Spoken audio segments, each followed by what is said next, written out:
And another participant asked if lesbian feminism always continued parallel to queer feminism, or if most women adopted queer feminism. Now, in the 1990s, we saw queer starting to happen, because it was around 1990 that the language changed and some gay men started calling themselves queer.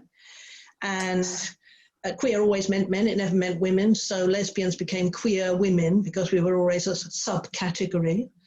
And we knew it was very much against feminism because, of course, we never worked with gay men. In the 1980s, none of us were working with gay men. We had nothing to do with gay men. Lesbian feminism was a completely separate movement. As Bettina was talking about, we had lesbian strength marches, we had lesbian discos, lesbian plays, lesbian centers, and so on.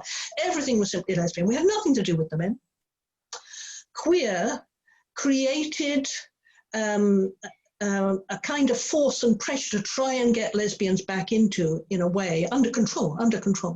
Queer theory was totally against lesbian feminism. It was incredibly hostile, particularly to lesbian ideas around sexuality. So no, I don't think that any of the lesbian feminists I ever knew joined into queer and worked with those gay men. There were some who did around AIDS, who were concerned about AIDS and about their gay brothers.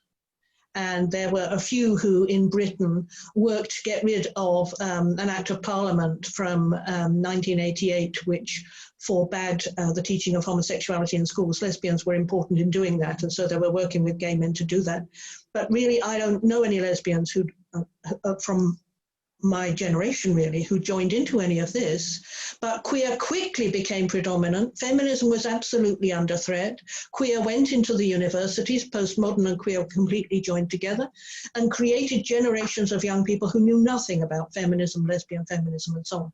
So no, we were never part of it, I would say. And what I fear happened in the 1990s, certainly by the end of the 1990s, is that a lot of lesbians had engaged in internal migration. There were no longer many things happening for lesbians, and they just tried to survive living their own lives. The lesbian feminists I'm talking about, they were definitely not involved in queer. But of course, the new generation trained up through the universities, the new generation of young lesbians is completely under the heel of queer.